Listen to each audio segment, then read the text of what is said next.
Como um passe de mágica, Lívia Pessoa já aqui no estúdio. Exatamente, mais ou menos. Um passe de mágica não, é a missão, que missão dada, a missão cumprida. Saiu ali da Casa da Mulher Brasileira e já está aqui para a gente falar sobre os assuntos de política do dia. Lívia, bem-vinda de volta. Bom, a gente vai falar hoje sobre, vamos começar aqui, sobre uma entrevista concedida hoje por meio da internet, né, pelo ministro da Infraestrutura. É um programa que existe chamado Bom Dia Ministro. E Valdez Góes foi entrevistado por vários veículos de comunicação, entre eles a Rádio Cidade Verde, tendo no comando ali dessa entrevista, entrevistando o nosso repórter Tássio Cruz. E ele falou, né, ele indagou sobre, fez questionamentos em relação à atenção à estiagem, à seca aqui no Piauí. Valdez Góes deu algumas respostas, né? Isso, Aline, é uma situação que acaba sendo de cunho nacional, já que envolve muitos municípios, quase todos os municípios piauienses já estão com esse alerta, isso que nem está ainda no período que relativamente é considerado o mais quente, né, o que é natural que acontece ao longo dos meses, né? Porque nesse momento era a transição, até o mês de maio, até o finalzinho de abril, já era considerado um momento de finalizar as chuvas e depois se inicia a partir de agosto os períodos mais quentes, mas nem isso, já em abril já estava numa situação bastante crítica e o repórter Tássio Cruz questionou justamente sobre isso, quais são as formas que o governo federal avalia como possíveis de fazer uma manutenção saudável e a longo prazo, não somente paliativa, desse tipo de situação, e o ministro respondeu, mas ainda com um tom um pouco vago, Aline. Bora ouvir. Nesse sábado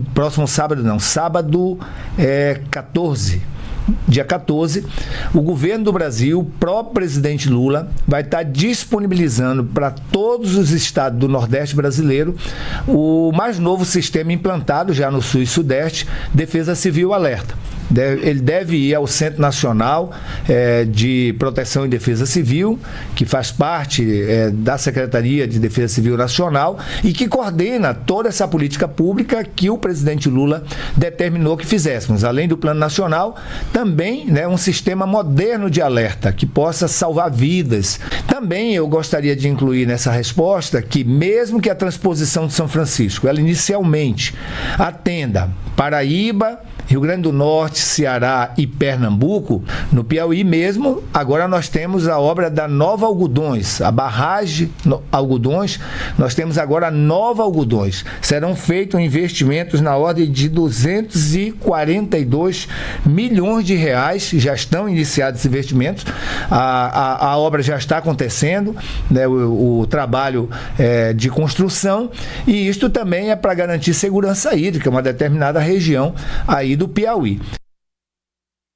Bom, essa região que ele fala é a região norte do estado, né? Só que a barragem Algodões, Nova Algodões, ela fica em Cocal, que é na região norte, e a pior condição de falta de chuvas, aquela seca verde que a gente tem tanto falado, de falta de chuva para os produtores rurais, para as próprias famílias e até dificuldade para consumo humano, são nas regiões sudeste e sul do Piauí.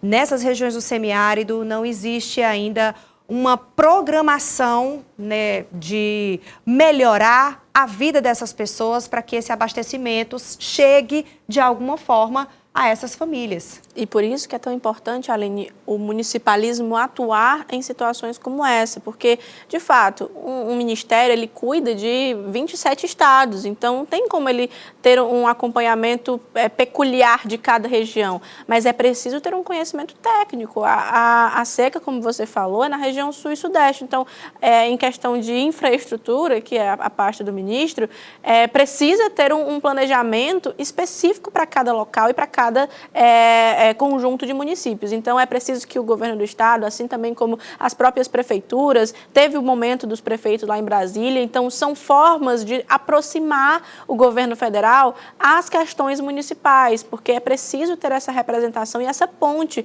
de um lado ao outro, porque não tem como resolver sozinho, é uma situação muito grave, muito grande, então é preciso ter sim uma ajuda do governo federal nessa empreitada.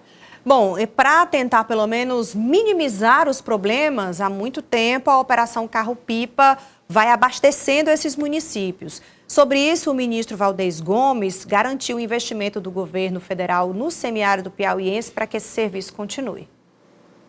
Das 200 cidades do estado, hoje em estado de emergência pelo Ministério, nós temos pouco mais de 10% sendo abastecida por a Operação Carro-Pipa. Como o Ministério acompanha hoje, como está funcionando a operação, muitos municípios em parceria com o Exército, qual a atualização de momento sobre essa operação?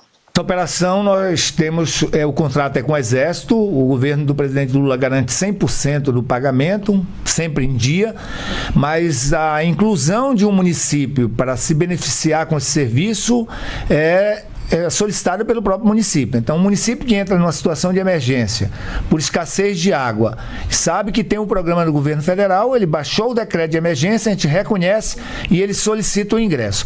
Obviamente que tem um delay aí, porque na hora que eu autorizo o ingresso daquele município para o Exército atender, o Exército vai lá no município, ele vai pesquisar, ele vai contratualizar carro-pipa, ele vai ver quais os municípios, a quantidade de gente que vai ser atendida. Então, isso tem um tempo para acontecer a Operação Carro-Pipa.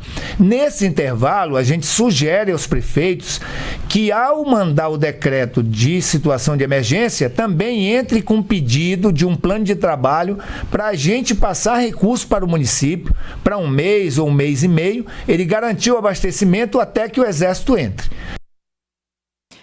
É isso, infelizmente o nosso estado e tantos outros também do Nordeste, né, brasileiro ainda dependem, é uma dependência de anos do carro-pipa por conta dessa falta de políticas que pensem a longo prazo para essas soluções, né, a longo prazo. Isso, alinhar um band-aid, que é necessário em momentos críticos como agora, mas que de forma planejada seria muito mais coerente, porque teria uma saída para essas pessoas, para esses municípios, sem ser algo imediato, inclusive que encarece muito o custeio do município. Então, é algo que pode ser programado de uma forma melhor. Bom, Lívia Pessoa, vamos aqui falar sobre um outro assunto de hoje, também envolvendo a vereadora Tatiana Medeiros.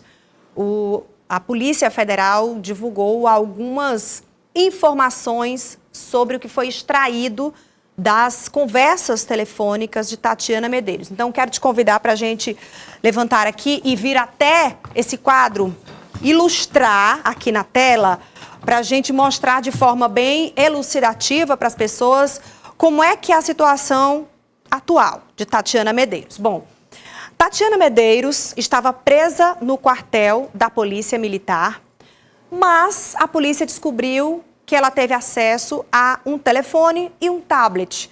Isso foi retirado dela logo depois, só que ela já tinha feito ligações, até chamadas de vídeo, e a polícia federal, né, acabou descobrindo tudo isso. A gente, inclusive, tem alguns detalhes dessa análise do telefone de Tatiana Medeiros. Isso, Aline, a Polícia Federal ela conseguiu quebrar justamente esse sigilo telefônico em que coloca a vereadora em situações como entrar em contato com outras pessoas que estão fora do cárcere, claramente, inclusive o namorado dela, Alandilson Cardoso, e que está preso, inclusive, em Minas Gerais. E, por meio disso, vamos para a volta para a cadeira anterior, rapidinho. Pois o Alandilson também está preso e também teve acesso a um celular, né? Exato. E quem fez essa recomendação foi o delegado Daniel Araújo Alves, para justamente analisar essas questões. E nessas análises foi identificado algumas falhas, como, por exemplo, esse contato que não deveria ocorrer, em que 3 vezes, 3 conversas de vídeo ocorreu nos dias 7, 9 e 13 de maio entre a vereadora Tatiana Medeiros, que estava no QCG, na sala de poder maior, que é um cárcere, por mais que seja um cárcere diferente, ainda assim é um cárcere, uma prisão cautelar, e o namorado dela, que é acusado, está sendo investigado com envolvimento a organizações criminosas no estado do Piauí, como, por exemplo, possivelmente o bonde dos 40. Então, existe toda uma investigação fora a usura, fora a investigação de cunho eleitoral que ele também passa junto com Tatiana Medeiros. E os achados impressionam, viu? Porque a polícia, com a quebra do sigilo telemático, ela tem acesso até às fotos mesmo, os prints dessa chamada. Então, não tem como dizer que não aconteceu. A chamada está lá, de um lado, o namorado que está preso em Minas Gerais e do outro lado, aqui em Teresina, Tatiana. E o que foi encontrado nas conversas? Até print de compras em supermercados. O valor mais ou menos de R$ 549. Achocolatados, desodorante, Rolon, tudo isso foi pedido nessas compras. Aline, é um pouco complicado, porque são provas muito contundentes. Foi apresentado pela Polícia Federal, inclusive ao Ministério Público Eleitoral, toda essa questão, e coloca justamente uma outra parte que também é um pouco complicada, que é a busca de valores de passagens de Belo Horizonte até Teresina, que é onde, né, o namorado dela está em cárcere também, lá no estado de Minas Gerais, na cidade de Belo Horizonte, e tem essa prova que foi colocada a respeito das passagens. Então, ficou comprovado que a Tatiana fez o contato também com o tio dela, que é advogado para tratar de devoluções de bens. Isso tudo está no documento que foi exposto pela Polícia Federal, tá? Falou sobre a declaração do imposto de renda nessas conversas, isso tudo entre os dias 10 e 17 de abril, quando ela já teria tido acesso a esses telefones, a esses aparelhos. Bom, vamos ver o que tem mais aqui dessa análise. Tatiana teria feito contato com o administrador da ONG Vamos Juntos, que foi a ONG que ela idealizou, criou, que encabeçava antes mesmo de ser presa, né? Tudo isso foi encontrado nesses documentos. Isso. E aí, gente, tudo isso que foi encontrado pela Polícia Federal fez com que a polícia acreditasse que ela já tinha esse acesso desde o dia 7 de abril, quando entrou em contato com o serviço de atendimento bancário, até banco. Ela teve acesso por meio de aplicativos. E isso fez com que a polícia acreditasse que ela realmente não teria recebido esse celular da mãe, como a própria mãe falou. Exato. Teria sido de um advogado dela. Porque, lembrando, Aline, ela foi presa no dia 3 de abril e até o dia 7 de abril, que é quando ocorre nos laudos a primeira atividade por meio desse celular, que era um iPhone 16, a mãe da vereadora Tatiana Medeiros, Maria Odélia, ela não teria visitado ainda a vereadora no QCG, então não teria como ter sido feito por ela essa entrega. No entanto, teve outras visitas, dentre elas de um advogado, então, que é inclusive o tio dela também. Então, existem alguns pontos que estão soltos e que precisam de explicação. Nesse documento, Aline, que foi enviado, que foi ratificado pelo Ministério Público Eleitoral, foi pelo primeiro promotor, que no caso ainda estava no início da investigação, e ele fala justamente nesse laudo sobre essas conversas. Essas conversas elas já estavam sendo identificadas nesse momento antes da prisão domiciliar ser decretada, ser conduzida pelo Ministério para que a vereadora Tatiana Medeiros fosse para casa. Pois é, esse primeiro promotor, que é o que estava cuidando do caso antes, ele fez essa solicitação à Justiça do regime de disciplinar diferenciado, RDD, ou seja, uma prisão mais rigorosa, dado esses achados da Polícia Federal. Mas só que ele expediu esse pedido à Justiça e saiu de férias. Em seguida, um outro promotor que ficou nesse caso, tomando conta desse caso, deu um parecer favorável ao pedido da defesa de Tatiana Medeiros para que ela realmente cumprisse prisão domiciliar, e a Justiça também aceitou, lembrando que a juíza do caso também mudou, né? A primeira juíza pediu para sair por foro íntimo e a segunda juíza já concedeu esse benefício de prisão domiciliar. Inclusive, Helene, até destacando, só botar o documento aqui mais uma vez, existe uma parte que fala claramente: Tal conduta configura falta disciplinar de natureza grave prevista pelo artigo 50, inciso 7º da Lei de Execução Penal, assim como enunciado do súmulo do Supremo Tribunal de Justiça. Então, assim, já estava sendo colocado como algo grave, porque é uma quebra do cárcere. Ela entrar em contato com o mundo externo por meio de um aparelho celular configura como uma quebra grave dessas cautelares. Então, já estava no documento, o que foi, inclusive, questionado após, porque no seguinte já teve o relaxamento dessa medida. Bom, então a delegada da Polícia Federal, a superintendente, a Melissa Maximiliano, explicou um pouco mais sobre essas investigações. Vamos ouvir. As investigações já haviam sido concluídas com o relatório final ofertado, né, que foi hábil à promoção da denúncia em face dos investigados, quando houve a surpresa obtida através da Polícia Militar de localização na custódia da investigada de aparelhos eletrônicos, tablets e celulares. Na data de ontem, a Polícia Federal concluiu a análise desses equipamentos eletrônicos e encaminhou para a apreciação do Poder Judiciário, demonstrando que houve quebra das medidas cautelares impostas e hoje fomos surpreendidos com a soltura da investigada. A análise demonstrou o descumprimento das cautelares a partir da troca de mensagens, inclusive com outros investigados, e realizações de transações bancárias dentro da custódia. Pode reforçar o inquérito envolvendo a parlamentar? As investigações já foram concluídas, mais indícios de descumprimento efetivamente da cautelar que já havia sido imposta à investigada. Eu creio que a notícia de que foi encontrado os equipamentos eletrônicos, ela foi divulgada assim que a Polícia Militar entregou tais equipamentos para a Polícia Federal e houve a representação pelo acesso ao conteúdo e análise desses equipamentos. Daqui para frente, que providências caberá à Polícia Federal? As investigações já foram concluídas. Agora é com o Poder Judiciário e com o Ministério Público. Inclusive, uma infração disciplinar prevista na Lei de Execução Penal, cabendo, inclusive, de acordo com os normativos, a transferência para um regime disciplinar diferenciado. Bom, é isso, a gente acompanhou mais um caso, a gente também entrou em contato com a assessoria de comunicação do Ministério Público, que explicou que essas duas decisões, tanto a do primeiro promotor, que é o João Carvalho, e João Castro, e a do segundo, que é o Antônio Rodrigues, o segundo promotor, são momentos diferentes.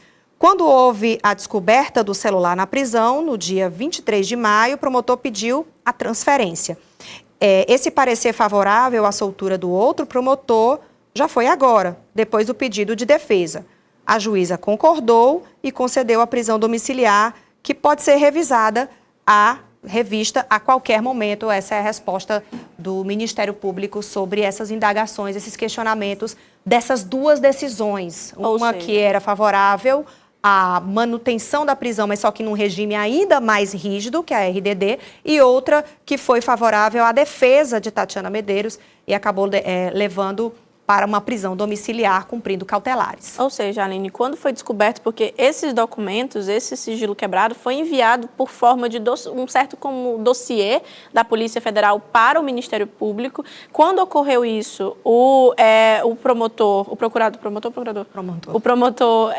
João Castro Filho, ele teria pedido essa rigidez maior no cárcere e, no caso, ele entrou de férias logo em seguida, quando houve o pedido da defesa, o promotor Antônio Rodrigues fez essa mudança, né, de fazer com que houvesse esse relaxamento na prisão domiciliar. Então, são dois momentos diferentes, mas com as provas permanecendo iguais, né? Continuam os mesmos itens para averiguação, mas com momentos diferentes, de fato. Só lembrando aqui, reforçando também que essa apuração foi toda do CidadeVerde.com, inclusive com os documentos que foram apresentados, documentos do Ministério Público.